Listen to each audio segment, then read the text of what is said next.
लोकप्रतिनिधी झाल्यानंतर मी सातत्यानं अंमली पदार्थ असेल, पब संस्कृती असेल, ही पुणे शहरातून हद्दपार करा ही मागणी केली होती।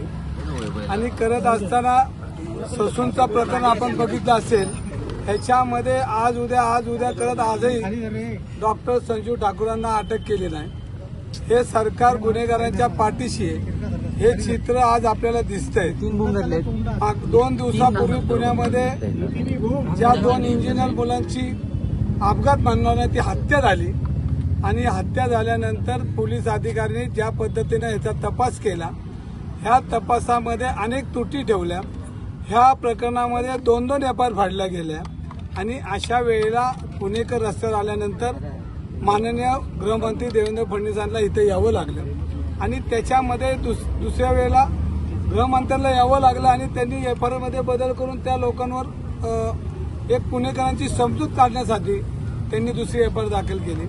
पण याच्यामध्ये माझी ही मागणी आहे की तपास अधिकाऱ्यावर पहिला गुन्हा दाखल यांनी केला पाहिजे आणि यांनी गुन्हा दाखल नाही केला तर रोज मी वेगवेगळ्या ठिकाणी पुण्यामध्ये जाऊन वेगवेगळ्या स्पॉटवर जाऊन ही माझी रोज आंदोलन चालू राहणार आहे। आज मी या ठिकाणी अर्धा पाऊण तास बसणार आहे, जास्त बसणार नाही। यांना जे काय सांगायचं ते मी तुमच्या माध्यमातून सांगणार आहे। माझं आता पत्र व्यवहार होईल, पण ह्याच्यामध्ये करोड रुपयाचा व्यवहार एका रात्रीत होतो। एक बिल्डरचा पोरगा पिझ्झा पार्टी करतो आणि लाल कार्पेट टाकून हा मुलगा घरी सुद्धा जातो। त्याचे पालक पोलीस स्टेशनमध्ये मालकासारखे वावरत होते। फुटेज सीसी फुटेज त्या ठिकाणी आहेत, म्हणजे त्यांना कुठलीही गम नव्हता।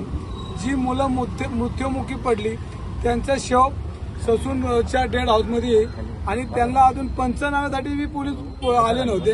त्याच्या अगोदर आरोपी घरी होता। म्हणजे पुणे शहराला लागणारा ह्या काय गोष्टीचा काळिंब आहे।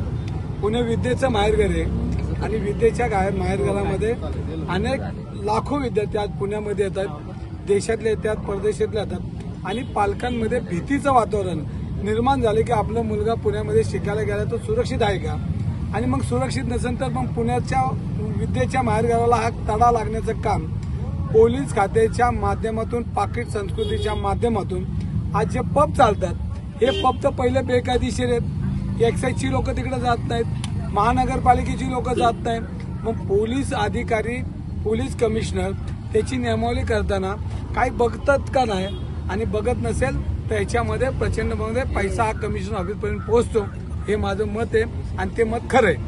आणि हे असताना आमची 1-2 मागण्यात की हे प्रकरण फास्ट ट्रॅकवर घ्यावं एक, आणि दुसरी गोष्ट की ह्या तपासामध्ये जे पोलीस अधिकारी आहेत त्यांच्यावर गुन्हा दाखल करून त्यांना चौकशी करा। पोलीस अधिकाऱ्यांनी पैसे घेतल्याशिवाय हे प्रकरण हाताळलं नाही। ही जे अग्रवाल परिवार आहे हा कायम पैशाने खरेदी करून अनेक गुन्हे पुणे शहरामध्ये पचवण्याचं काम केले। हाही गुन्हा पचवला होता, पण जागृत पुणेकर असल्यामुळं हा प्रकार उघडकीस आल्यानंतर पोलिसांची धावपळ झाली, गृह खात्याची धावपळ झाली। म्हणजे पैशाच्या पाकिटाचं वजन इतकं प्रचंड आहे पोलीस खात्यावर आहे आणि त्याच्यामुळं कमिशनरांनी खऱ्या अर्थाने त्याच दिवशी जर त्यांचं काही नसतं तर त्यांनी त्या पोलीस तपास अधिकाऱ्याला गुन्हा दाखल करायला पाहिजे होता, कारण ते कायद्याच्या दृष्टीने त्यांनी केलेला तपास चुकीचा होता। आणि हे जर त्यांच्या लक्षात आलं तर दुसऱ्या दिवशी एफआयआर करायला लागती, तर ते डिफॉल्टर हे त्यांच्या लक्षात आलं होतं।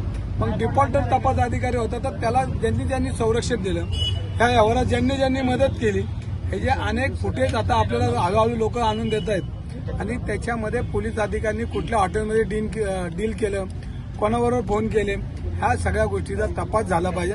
आणि या तपासामध्ये पब संस्कृतीला जे लोक मदत करतात, जे बिल्डर लोक दिवसा ढवळ्या हत्या करून अनेक प्रकारे त्या बिल्डरांची, काल तर मला असं समजलं की इथं आपल्या वार्ताच्या अंगावर धावून गेला, त्याचा माईक बीक वाढला तोडला, म्हणजे इतकी त्यांची ताकद आहे की त्यांना असं वाटतं की पैशापुढे आम्ही या पुणे शहरातल्या सगळ्यांना विकत घेऊ शकतो। आणि ही चीड माझी ना अख्ख्या पुणेकरांची चीड आहे आणि ही चीड ही पब संस्कृती जो पण बंद पडत नाही, त्या पबला ज्या पद्धतीनं पोलीस खात्याकडून संरक्षण दिलं जातं, अनेक पोलीस अधिकारी याच्यामध्ये भागीदार आहेत, पार्टनर आहेत आणि हे सगळे पोलीस अधिकारी हे पब चालवतात आणि यांना प्रचंड पैसा मिळतो। याचा तपास झाला पाहिजे आणि ह्या प्रकरणामध्ये कमिशनरांची गृहमंत्र्यांनी या ठिकाणी बदली करावी। संजीव ठाकूरांची चौकशी अजून चालू आहे आणि याच्यामध्ये त्यांना अटक झाली नाही, ह्याच्यामध्ये तेच होणार आहे. तर पहिला गुन्हा दाखल करावा, नंतर चौकशी करावं. पहिला गुन्हा दाखल करावा, नंतर चौकशी करा, हे आमचं मत आहे. आणि हा खटला फास्ट ट्रॅकवर घेऊन हा त्या जे 2 मुलं मृत्युमुखी पडले त्यांना न्याय मिळेल.